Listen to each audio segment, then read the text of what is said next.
Alright guys, that's the access point there. We'll be coming past the treadmill here. This is where our patient sits. Got a high efficient furnace. Air conditioner we may replace. We're going to talk about the humidifier. Modify any sheet metal you need to. We do want the filter rack on the outside. Obviously it's going to be a 24 by 25 by 1.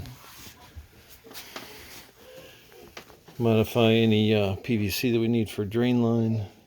Switch on the side of the furnace.